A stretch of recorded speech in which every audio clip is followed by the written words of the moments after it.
Hi, I'm Leah, and I'm here to talk to you about what it means to demonstrate research activities in a learning environment. This work is part of a joint project between the Morphing Matter Lab, which is a university lab of cross-disciplinary researchers, and Brilliant Labs, which is an educational nonprofit. We've collaborated on a series of workshops with a broad goal of increasing girls' participation in technology learning. And in this paper, we discussed the design, implementation, and outcomes of just one 2-day workshop in that series. Morphing matter research is a cross-disciplinary domain focused on characterizing and developing complex material interactions for creative and sustainable applications. For example, by reverse engineering the cellular level structure of certain seed pods, my lab mates constructed wood-based mechanisms that flex and twist reliably in response to changes in humidity. This is a research area that combines interests from material science, interaction design, mechanical engineering, architecture, computer science, and mathematical modeling. So we thought that learning about it could be a great way to learn about any of those disciplines, or even how to combine them. For the particular workshop documented in this paper, we envisioned a kind of micro-internship in our lab with the intention of demonstrating how morphing matter research works, while supporting the curricular goals of high school education. However, we quickly ran into several questions. First, despite our wide range of backgrounds, supporting the curricular goals of high school education is not something any of us within the lab had any real deep experience with.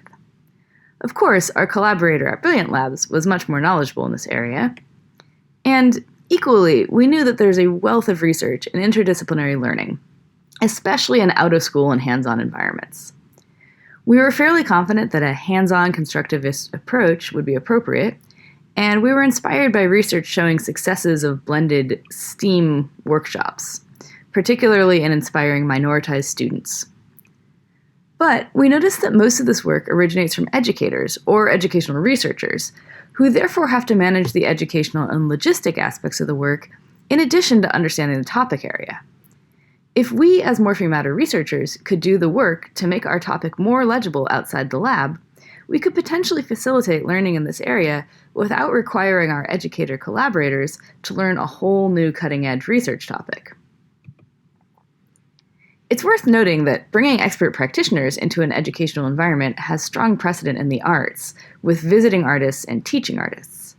We are inspired by the skill of these experts, and we wanted to see if it would be possible to do that kind of practitioner-led hands-on learning for a cross-disciplinary field, and how we might recommend other researchers to approach it as well.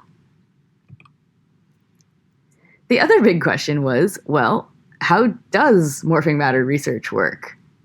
As I said, we're a cross-disciplinary lab that draws on all kinds of methodologies. If you asked each person in the lab to define morphing matter, you'd get a wide variety of answers. If the goal was to make our work legible outside our lab, we first had to make it legible inside it. So we surveyed more than 30 papers from our own lab and related labs, both inside and outside the HCI research community, gathered with help from our lab mates. We attempted to identify which processes were core by noting which processes recurred most frequently in works we identified as most exemplary. This, of course, was a cyclic process because we progressively refined both our selection of exemplars and our conceptual groupings of methods. And we reflected on our analysis alongside our initial workshop brainstorming because we found that designing specific potential activities helped us refine our thinking. Ultimately, we narrowed down a core morphing matter research experience of processes that are typically, although not always, undertaken in this order. First, identifying an interesting material phenomenon from observation and/or prior work. Then, a core loop of constructing material structures which exhibit that phenomenon using existing or new fabrication methods, characterizing the material properties via empirical data collection and computational modeling, integrating the material into designed objects by identifying and refining potential contexts of use, and finally communicating the work through documentation and presentation. As with any research, there's also evaluating the work appropriately at every stage. So, for example, In this work, Aeromorph by Jifei Wu and others, the authors identify the phenomenon that an inelastic heat-bonded airbag with a diamond-shaped sealed area in the middle doesn't just puff up when inflated, it bends. The authors created a CNC heat bonding tool to help them construct many such airbags to precise tolerances. And by measuring those airbags, they found that they could characterize the bending properties in relation to the size of the diamond area. They then integrated these predictable airbags into a variety of objects, including an inflatable haptic glove. They communicated this work by documenting it as a research paper published at WIST in 2016. Evaluation included testing the reliability of the CNC tool, confirming the accuracy of the bending predictions, and assessing the wearability of the glove. From here, we brainstormed skills that we felt that we use during every research process. For example, during constructing, we might need to fabricate a structure to a specification, improve our production processes, and use fabrication tools and techniques. We evaluate these construction processes by identifying and fixing physical problems and observing and communicating successful fabrication tactics. Now that we had a better idea of what morphing matter research is and what skills we use when we do it, we had to plan an actual workshop. On a logistical level, as I mentioned, this was to be a 2-day workshop over a weekend. Our participants would be high school students. Ours ended up all being between the ages of 14 and 17. And we decided that we were specifically going to tackle bending airbag actuators like the paper I just showed you in the context of fashion wearables. So with that specific participant group and target technology and context in mind, we could start to make a lesson plan. As I mentioned, part of our goal here was to understand how morphing matter research skills might be relevant to our participants' education. So how does something like fabricating a structure to a specification support or build on a high school level curriculum? We looked to a variety of local and national educational standards, organizations, and policy to find relevant skills. For example, in the Common Core of Pennsylvania, where we're located, following precisely a multi-step procedure is highly related to our fabricating a structure to a specification. Each standard source is a bit different and they can be difficult to understand, so we document this process in our paper to help other researchers who are, like us, not from an education background, navigate this landscape. With that to bolster our understanding of what our participants might reasonably learn from and enjoy, we designed activities that exemplified the skills, while including a variety of modalities like hands-on making, discussion, and guided group activities. For example, in constructing, we followed a hands-on making session, learning to make the airbags, with a full group discussion where the participants shared the problems that arose and how they solved them. When we carried out this process, we found that our teenage participants had salient experiences relevant to curricular standards that are most closely related with our core research processes, and that different participant trajectories through our workshop reflected different ways of looking at research itself. So firstly, the participants did all successfully learn to make heat-sealed bending airbags, and as a group, they worked together to correlate the geometry of the sealed diamond area to the bending angle. And they incorporated these airbags into a delightful variety of context-driven wearable applications, informatively documented, such as this Puff Muscle 9000 inflatable biceps for a guy going on a date, but the gym is too much work. We ran some lightweight analysis of how the participants explained their experiences in their project presentations and also in an informal interview after the workshop. We looked for evidence of learning goals among the skills that we chose as particularly research relevant. And specifically, we were looking for it in their own words as an indicator that it was salient to them. But this was a small workshop with only 10 participants for the whole duration, so we didn't expect to have firmly quantifiable learning outcomes. So we also analyzed 3 projects in particular to understand what a research-like trajectory might mean to the participants. This is the group that made the puff muscle, and they were a team that got deeply into research as a collaborative process. They really got deep into the weeds on debugging air leaks and connecting their outcomes as extension of their personal skills that they shared with their group.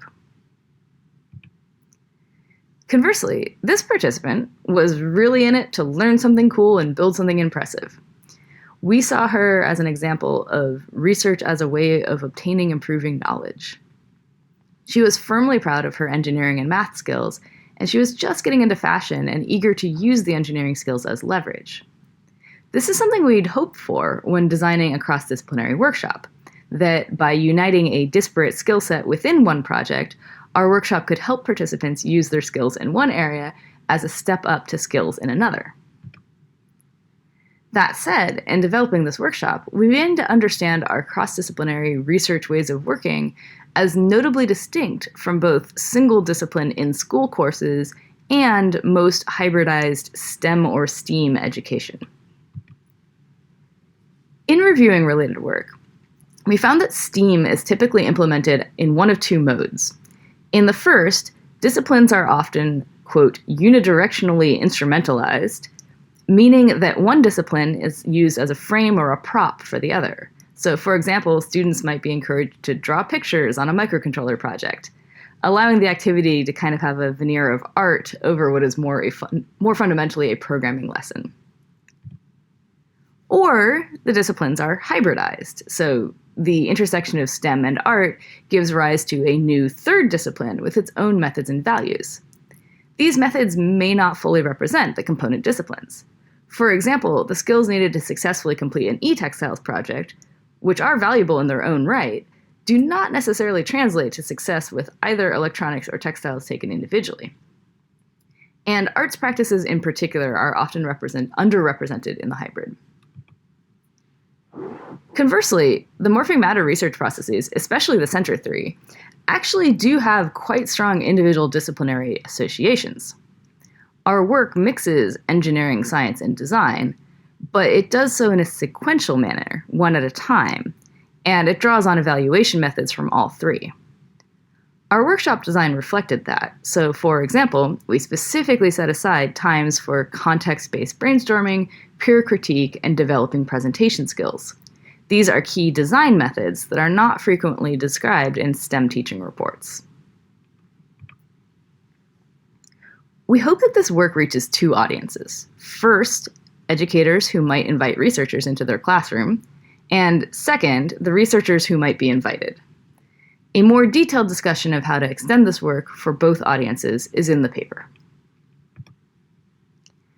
The bounds of research, which is to say who participates in it, how it's carried out and evaluated, and to what purposes, are somewhat amorphous. They vary wildly by context and discipline. Even within our own lab, identifying how we work was non-obvious. Nonetheless, within a particular research domain, recurring research processes can be identified. Understanding the processes makes it possible to analyze the underlying skills, design relevant activities, and present an interactive arc of research inquiry that is scaffolded while remaining essentially authentic to research. From the other side of the table, we note that the activity of distilling our research practices into a lesson plan was an effective way to reflect on our own processes, values, and skills, with implications for how we might onboard new members or identify gaps between current and potential workflows. Perhaps this is equally education as a template for research. We hope that our exemplars can inspire researchers in other domains to distill and scaffold their methods for outside audiences as well. They might inspire and teach, and possibly learn about their own research in the process.